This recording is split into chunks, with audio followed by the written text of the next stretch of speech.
Okay, here we are for another reacts. Corey reacts to other Google ads, advertisers' content, and Facebook ads. We are going to go over and review JYLL Saskin Gale's YouTube content today on today's live stream. We'll take your comments. Let me know what your thoughts are on my reaction to JYLL's content. Ultimately, out of the different Google Ads advertisers that comment and post content on Google and YouTube, she seems to be one of the better ones. I will say that I've watched some of her content before. However, like everything else, and why I'm doing these live streams is there's nuance to everything. Some things of what people say is correct, some things that are not. At least per what my professional 20 years of experience doing this tells me, of which I'm here to deliver basically a review of their content. So you know how much you can rely on their content, how much not. At least from my perspective, doing this for 20 years and having 100 different clients at any given time to test Google ad strategies on and being in the weeds, doing all this stuff directly myself. So what I'm going to do, as I usually do on these live streams, is I'm going to pull up JYLL's channel and we're going to pick a video to start watching and comment on as such.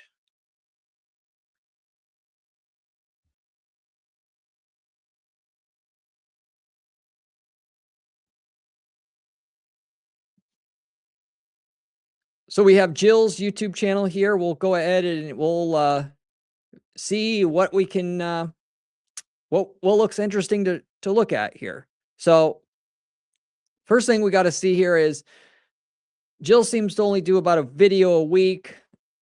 And for the most part, the bigger Google Ads influencers on YouTube seem to be doing that. I'm the only crazy one that seems to want to do a video, every single day. Not to say that that's bad inherently in and itself, but there's so many things to go into in terms of detail on Google Ads. You can't possibly cover everything in a video a week. But let's see here. The future of Google Ads, AI agents, Ask Advisor. Okay, so I don't want to react to a conversation. The truth, Google's new target bidding update. Okay, we've already kind of went through that. Google Ads management, what to do, when to do nothing. Maxed out search, my strategy for scaling Google Ads. The AI paradox, why Google Ads automation isn't saving you time. Is Google Ads dead? I'm more excited ever for the future. This one looks more interesting to me. Let's go ahead and give this one a try. Does it even make sense to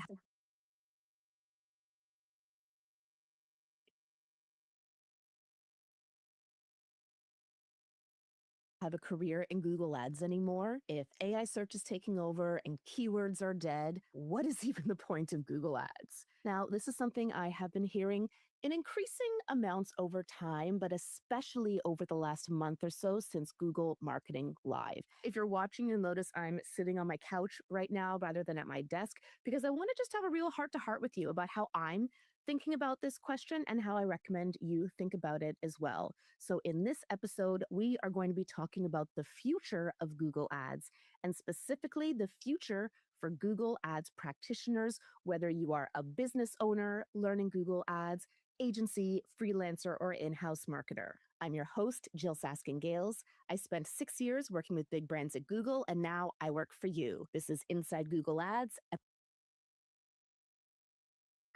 First of all, I just want to say I hear this general marketing and sales angle that other consultants have that reach out to our clients and just in general to get Google Ads management clients. I worked at Google for XYZ number of years. I'm an ex-Googler and now I'm doing ad management. Well, not to say that that is automatically bad or anything, but this is very clearly most people believe people based upon authority. If you say you were endorsed by Donald Trump, and I said Donald Trump said I was the best Google Ads manager in the world, you would automatically believe it. Why? Does Donald Trump have any authority in this space? No, he doesn't. But people believe what authority figures say. So just going for and having you say where you, when you say Google employed me, you're basically saying they endorsed me, of which, from what my experience, I'm not putting Jill in a box here, but it's a farce, basically. Half the time, they don't even haven't worked at Google because you can't verify this anyway. But second of all, how do we even know you're doing ad strategy for clients versus, doing sales? Because most of the Google reps are just salesmen, not ad strategists, and of which Google Ads does not. There's a conflict of interest there. Google wants they're paying you to get you to increase your spend, whether you're labeled a strategist or not. So if you leave, your experience is being able to do what Google wants you to do, what they're paying you to do, which is to raise customers' ad spend, which you could say, well, they want you to raise ad spend by making the client more money. That ain't really gonna obviously be what the case is. Businesses just want money. If they can convince you to spend your money without delivering any value, they're going to do it. And without how convoluted Google Ads is, you cannot tell me everything Google wants you to do or that you did for Google is going to be great for your customers. So that experience at Google helps a little bit, but where the rubber meets the road is, can you get a private company CEO, small business owner who ain't riding high on investments or a past history where it's $100 million a year company? Can you take a small business from 500K, a million in revenue per year, and take them to 10 million predictably and reliably in a 3 to 7 year period, just using the profit from the ad spend to reinvest in the account to get more results? That's where real talent comes in. Do we have history there or not? I don't know. Episode 126, The Future of Google Ads. Now, whether you've been working with Google Ads for a month, a year, a decade, you know that change is one of the only constants in paid ads. So, AI and automation is not totally new to us. In fact, smart bidding has been around for a decade. Performance Max has been around for 4 or 5 years now. But I will agree that something feels distinctly different about this moment. This is the first time we actually heard a Google executive say publicly, and I quote, "You can't choose keywords anymore." That is new. Last year we heard about keywordless targeting. Now Google is saying you can't choose keywords anymore. Spoiler alert, you still can. That's why episode 123 was all about keyword research. Okay. Yeah, this is I when Google says that you can't choose keywords anymore, it's almost like predictive programming, right? Like they're telling you this to break you into the idea, get you, get you nice and lubed up and ready for what's coming, which is eventually Google wants to just access your bank account directly and they'll decide what you get, and you get what you get and that's it. And if you don't like it, we're going to give it to somebody else. That's what so I think there'll be a day where this comes, of which it's not the end of the world, because at the end of the day, if nobody wants the ad space, they're screwed. So they're going to have to deliver some minimum value. And then the game still always is, can you get more out of the ad space than your competition? And if you can, you still win. It'll just be done in a different way, not through keywords, through a different way. Search. The other thing that feels distinctly different now as well is ads and AI experiences. On Google, through things like ads and AI, the expansion of AI Max beyond search to shopping, but also things like ChatGPT ads that are absolutely going on in the marketplace. However, in spite of all these changes, I actually think this is the best time ever to be a Google Ads practitioner. The most complicated, sure, but the time with the most opportunity and the most exciting things we get to do with ads, yeah, that as well. As always, I like to break down my understanding of any Google Ads concept into its three core components: bidding, targeting, creative. So let's do that right now, starting with bidding. Bidding is the part that has been automated for the most amount of time. And you know by now that I advocate for smart bidding in the most scenarios possible. I'm actually writing my second book about bidding right now, Inside Google Ads, Everything You Need to Know About Bidding. And so I feel a little bit of relief, selfishly. The bidding is actually the area that has changed the least. I would actually like to watch, or excuse me, read her book Inside Google Ads about the bidding algorithm, because she has worked at Google and presumably has inside knowledge about how the algorithm works. What I can tell you is the average Joe Schmo business owner that's trying to get their Google Ads to work has no clue what they're dealing with. They think advertising is great ad, great landing page, or a great website. And that's just a very basic thing you have to know how to make money with the Google Ads. It's all driven off of an algorithm now. Just like you could say,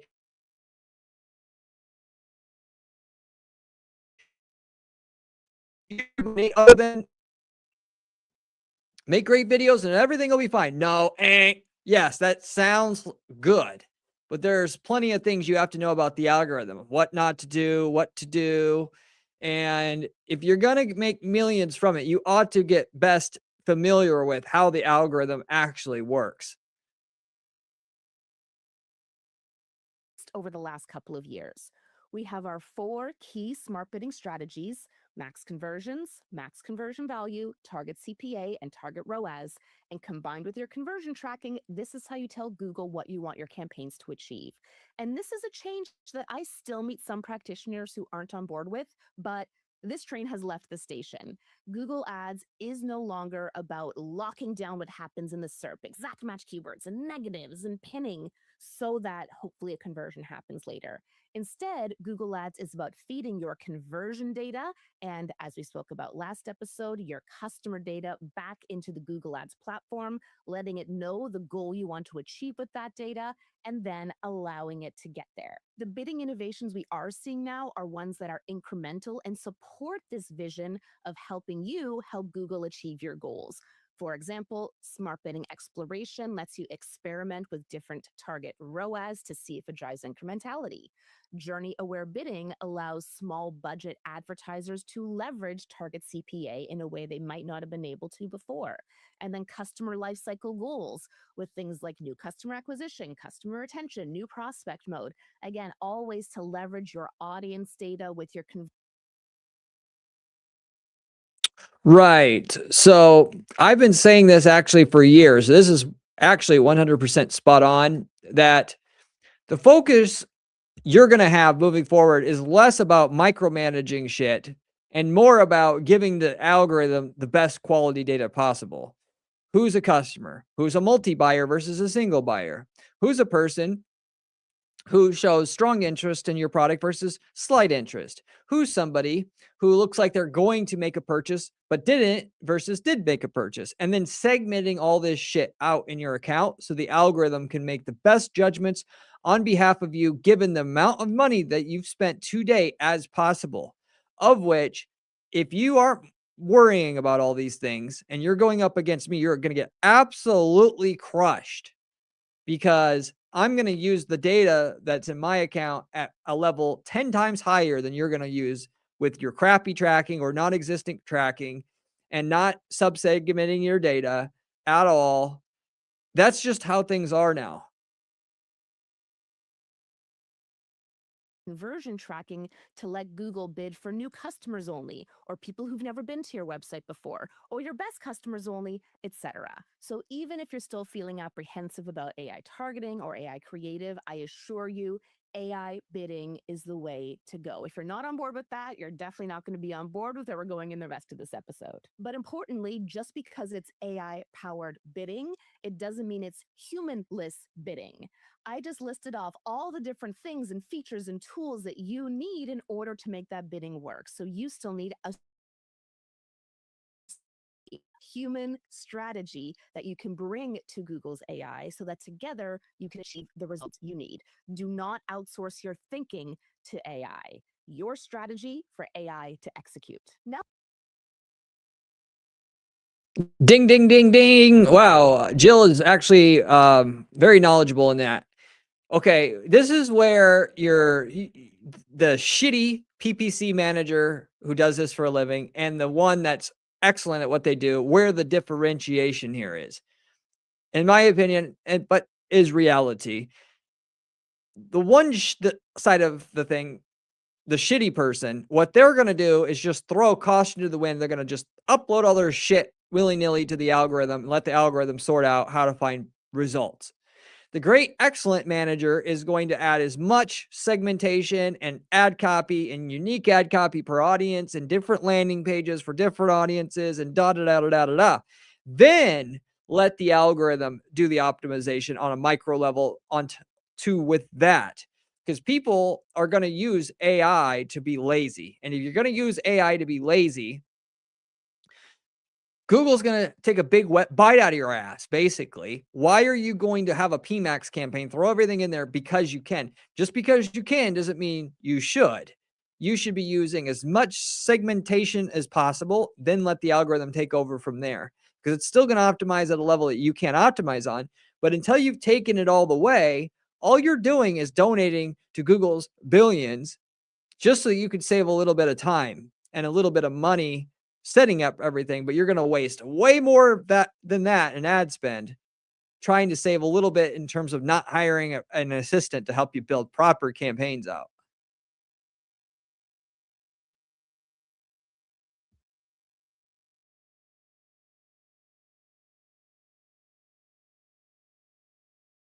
Targeting. This is the one that has wanted us to get on board with for a while with Performance Max, where you don't get to pick your keywords or targeting. I know we have search themes. I know we have audience signals. As I spoke about in episode 105, those are mostly placebos. But we're at this interesting point now where, on the one hand, we know exact match no longer means exact, and Google says keywords are going away. True. But on the other hand, you can still use exact match keywords today and drive great results. In fact, for many businesses, especially smaller businesses, that is the way to drive good results. So, how do we reconcile these two things? Keywords are not dying, and your targeting control is not going away. It's just changing. For example, 3 episodes ago, I did a whole episode about keyword research. That is still important because today, right now, yes, you still use keywords. At a Google event I recently went to in Toronto, they shared that 1 in 6 Yes, exact match keywords still work. Google overwhelmingly will tell you use broad match because that helps them. Where people get confused is because Google does give some good, honest advice, but they give a lot of bullshit advice that's just going to help them out as well, which is why you need at least a coach that's going to tell you and differentiate the bullshit from the non bullshit. At the end of the day, you know, would you go to a car dealership and ask the salesperson, what should I buy? And then just trust everything they're damn well saying about what you should buy? No, you wouldn't. So why are you going to Google and doing the same thing? So you could save on a PPC manager. You damn well should know better that they're going to do what's good for them and not for you, even though, there is some useful information that they can give you at the end of the day. Exact match keywords should be used way more than there's already still being used today because people just go with the flow with what Google tells them and they pay big for it. Google searches comes in a medium other than text. So 1 in 6 searches comes through voice or image or something else. And that's really powerful. But at the same time, 5 in 6 searches are still text. While AI mode and AI overviews are growing, they're still not the majority. The majority of people are still typing their search phrases into Google, which match to your keywords to show your ads. So you don't need to completely change the way you do things today, but you do need to start preparing for where we can clearly see things are going. I've been revisiting my perspective. Basically, bottom line, where I see it, it's like people end up on one extreme or the other, and neither one of them's right. They either say, I'm going to set everything up manual, damn it. I'm not going to let Google have any control of my money or budget or anything I'm spending my money on, damn it. And you end up hamstringing yourself because the algorithm can still optimize better than you can as a human, than I can, than anybody can. On the flip side, like we were just talking about, they let Google handle everything and they piss 90% of their money away trying to find where that small section of the market that actually buys is. You should take it as manual as you can and then let the AI take over at that point in time. That's the proper answer to all this. Around solutions like Broad Match, AI Max, and I'm actually getting on board the AI Max train now much more than I was even a month ago. In fact, on one of my Google Ads coaching Yeah, AI Max has actually really turned a corner. When a Google feature comes out, Google reps are going to come out of the woodwork to say, you should do this. It's the greatest thing since sliced bread. It's a new product, just like when you buy a brand new car. They say never buy a car where it's the first year of that model coming out because it has all the bugs. Same thing with Google. Now, it can work out to your advantage that the cost per click is low. They do that to bait you in, and that can work out. But lately, it's been bullshit being the first one that tries it. So you wait 6 months, 12 months, and then it works okay because they need all the data from all the customers to make it better. Just like when they make and come out, a software comes out with a new version, they're going to use the customers to tell them what's wrong with it so they can actually make it right. And they use their customers as an unpaid QA. Essentially, that's what Google's done with their customers as well. So it's something to keep in mind. Coaching calls last week. This was a small budget advertiser. They only had about $30 a day to spend, and I recommended AI Max as the best of bad options for their scenario. Here's why. From a target, Broad Match and AI Max are same.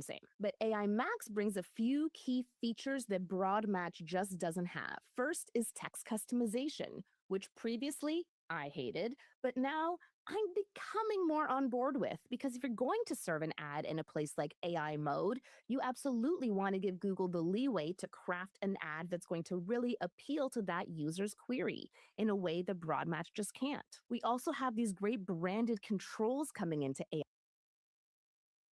There you go. If you're just going to try to use one AI Max campaign with one creative and everything bunched in there, you're going to end up with half-ass results trying to be that lazy.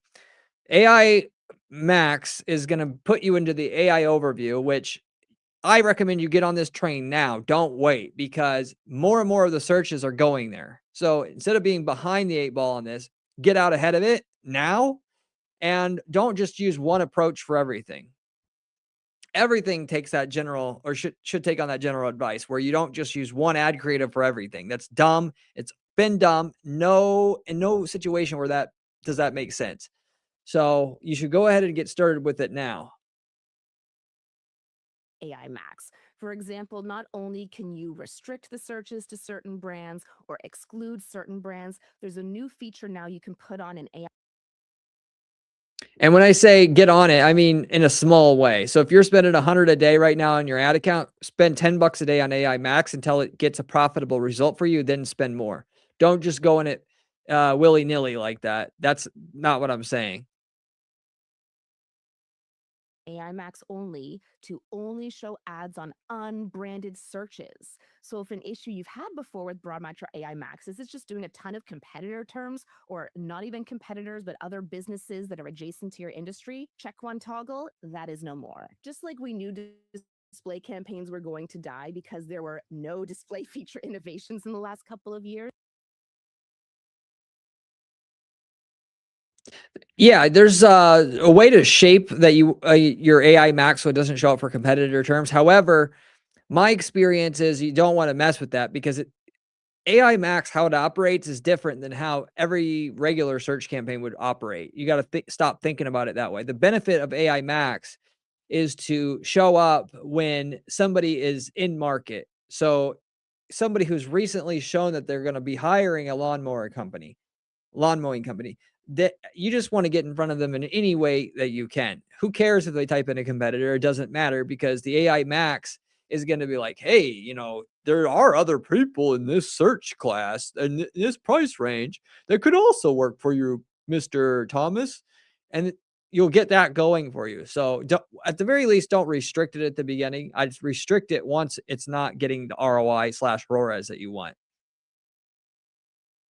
Years, we know now that standard search and standard shopping are not going to see any more innovation because all the new features are coming into AI Max for search and AI Max for shopping. So, what this means for your targeting is that yes, today you can still do your narrow targeting, pick your audiences, pick your exact match keywords, that's okay. But also know that by a year from now, maybe by 2 years from now, definitely, that will not work as well as it used to. And this is actually the most common reason I see people booking Google Ads coaching calls with me. They'll say, what I've always done is not working as well anymore. You're not alone. and we got to start learning and adapting. So if you have never turned on AI Max before, think about, is there a place where I can strategically use this and test this to see what it can do for me? And of course, on day one, it's going to be dumb.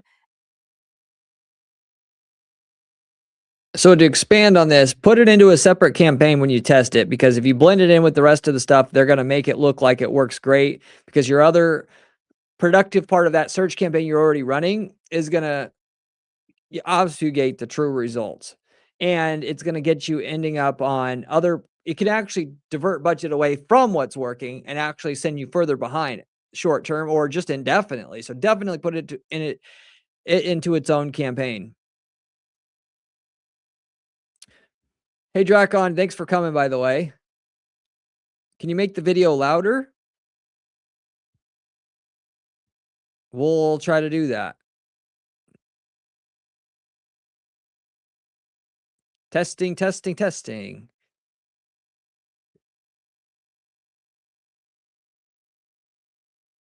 And of course, on day two, it's going to be dumb. But as it starts to learn, starts to get conversion, starts to work under your bid strategy, it will get good results for your business if it's possible to get good results for your business. AI powered targeting, whether through keywords, audiences, content, will become the new norm. And while we are not there yet, I now clearly see that we will get there soon, within a year or two. So climb on board, start your testing now, because the worst thing you could do was stick with your exact controlled way of doing things, watch the world change around you, and then suddenly you're in a world where your current old school 2020s strategy doesn't work anymore and you didn't. You know, I'm one for not falling for all the hype and marketing, because there's 10 times as much bullshit as there is real advice out there.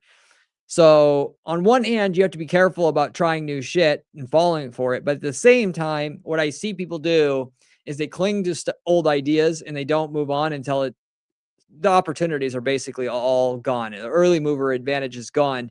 You don't know how long it took for people to even start doing Google ads. I mean, I remember 2010, people would be like, does it really work? They could have been making a fortune back then, but they wait around until everybody's doing it and then they'll do it. I'm telling you right now, AI Max works. Get on it now.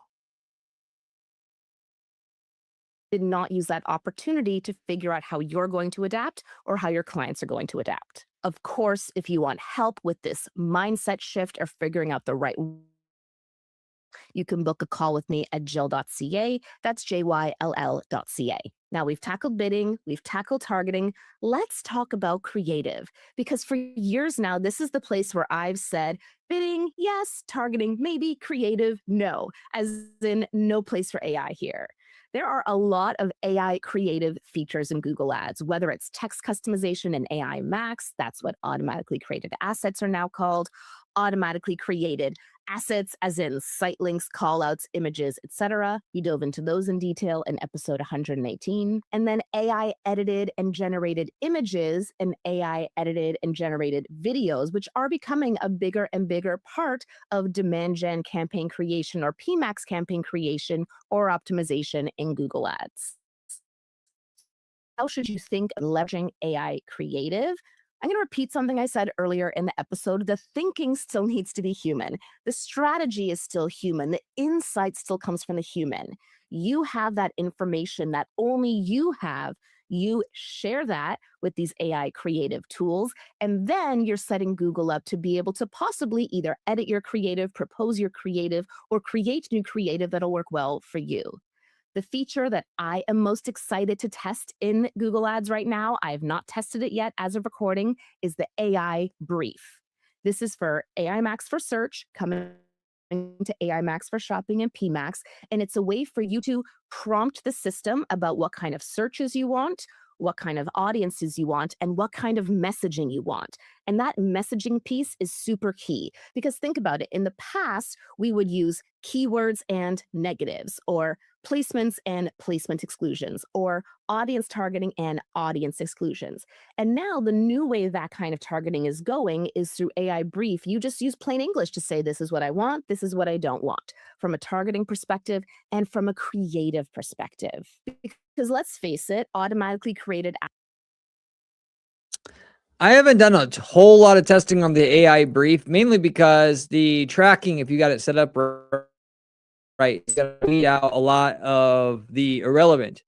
However, I know this is gonna be more important, particularly as right now, if you show up in the AI overview, it's mainly just like an ad block on the right-hand side of the AI overview, or you'll get an ad embedded within the lower part of the AI overview. That's not gonna stay the way that it is if Google's gonna survive. I guarantee what they're gonna do is they're gonna work the ads within the actual result itself. So, because otherwise people will just ignore the ad and they'll just take the organic and they're not gonna actually go with it. So they're gonna have to blend it in better. And when you do the prompting, what you'll be able to do is train people so that they're looking for like, what is the best HVAC company in Tampa? You can prompt the system and so that when that search is made, it'll be like,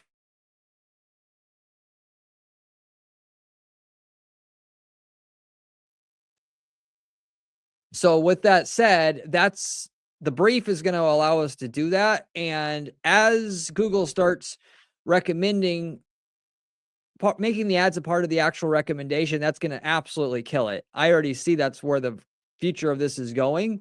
So I'm already doing testing and thinking and planning around it now, as is should you. Assets up until now have been benign at best, kind of similar stuff to what you would have done, or really terrible at worst. I've seen some bad examples of AI generated headlines. But again, when that happens, I don't just blame the AI for being stupid. Now that we have tools like AI Brief, we can tell it what we need. And remember, one of the key places that Google Ads AI is getting information is from your landing page. You, the human, still 100% control your landing page. So if you're not liking the automated targeting or creative coming into Google Ads, sure, curse the AI. That's fun, I'll admit it. But then maybe go back to your landing page and see what might I need to fix here to make it really clear to my target audience and therefore really clear to Google's AI what kind of messaging I want, what kind of user I want, etc. Completely AI generated image and video still gives me the heebie-jeebies. It's not quite there yet. Will it ever be totally there, crossing that uncanny valley so that we can't tell the difference? Maybe, but my action for you is to not just turn off all the automated AI creative features and say, oh, I'm not doing that. Just What she said about the landing page content affecting the AI based or automated campaign results, that's 100% right. Problem is that's such a big job to do this. It's not practical for e-commerce. Of course, it'd be, for instance, you could put a part number from the manufacturer on your landing page. That's going to make the targeting better if you can. Uh, but changing the whole page just to please the Google Ads campaign, that doesn't always make sense. Junkifying it up. And then for lead generation campaigns, we don't use automated bidding. You're better off with manual bidding and automated targeting. You're better off with manual targeting because you can be super precise about what they see when they type in XYZ or when they are an XYZ type audience. So, but if you do want to take the lazier hands-off approach using automated targeting, the more data you can load up on your landing page, the better it will perform. You just got to think about what's going to actually help the algorithm. Is a part number going to help? Is a competitor list going to help? That would all be very what I would focus on if you're going to do it. Just as with my advice about targeting, start testing, start seeing if it could potentially be helpful to you. If you're in a very sensitive industry, fine, okay, you don't want automatically created headlines. But if you're an e commerce store or a service business where the risk, so to speak, is pretty low, then turn it on. Prompt it with that AI brief and see what it can generate for you. When I interviewed Ginny Marvin in episode 121, she said something that I absolutely agree with. I've been repeating it a lot since. The role of the marketer is changing, but marketing is more important than ever. Those foundations that honestly a lot of Google Ads practitioners never learned of understanding who is your target audience, what do they need, and how does your product or service fulfill that need for them. If you have a really great understanding of those basics, you can bring that to AI and achieve the extraordinary results you need. AI is an average maker. It lifts up the floor. It lets people who have no skills and don't know how to do things achieve average results. But that doesn't mean your career in Google Ads is over. It means your mandate is to bring your In short, if you're like working for clients as a PPC manager and you're not an actual ad expert, like copywriting expert, consumer psychology expert, conversion rate optimization expert, you're done. You've got maybe 5 years left before your job is done. Sorry, that's the way it is. So either have to step up your game or find something else to do, because that's not all the minutia is going to be done by AI. Half of it already is. So your job as a business owner is going to be coming up with offers. It's almost like Facebook now, right? Facebook, it's the offer. Is the offer good? The system basically does everything else. Google, it's going to be similar, not quite that automated, clearly, but your job isn't going to be micromanaging shit anymore. So, and along with that, just like AI isn't going to build you a house, you're not going to go to Chat GPT and say, "Hey, how do I build a house? Tell me how," and you just do it without no expert help. That's just dumb. You're not going to build a multi-million-dollar winning ad campaign using AI either. You still need the base foundational knowledge, and you have to test and verify what AI is doing for you works. AI is just a tool at the end of the day. You could use a hammer as a skilled carpenter to build a masterpiece, or you could just build a pile of shit. So AI is no godsend. It's not a money saver. It's going to help you save from having know anything. It's just there to take foundational knowledge about what you know already works and get it out there faster and a little bit cheaper. That's really what its value is at the end of the day. your human intelligence, expertise, information, context to the AI so that while others are raising the floor, you are raising the roof. Okay. You are achieving extraordinary results through leveraging AI tools paired with your expertise in new ways. Yes, I really did just raise the roof in 20. Okay, at the end of the day, you pretty much heard it. I'm going to wrap it up with that. Cut it a little bit short here on today's live stream. But generally speaking, in terms of people who know their stuff and giving it a rating, I'm going to give this particular creator, Jill, a 8.5 out of 10. Out of the people that learned from, most of the information was right. I can't give it a 10 because it doesn't go into depth enough. And I know, again, like I said before, the reason why the information is so generic is because you want to appeal to a mass audience. Once you understand the basic stuff, that's where you head over to our channel. But it's not incorrect information, and it gets you in the general direction where you need to go. That said, what she's saying isn't that much in addition to what Google already says already, but what she said is also correct. So therefore, I'll give it an 8.5. Now, that said, guys, you should, definitely watch my content, watch other people's content. I'll go over other creators on other in future weeks. And if you have somebody that you'd like me to review, let me know, and I'll put them on the list to review. But thank you for watching, and I'll see you on the next one, guys. See you later.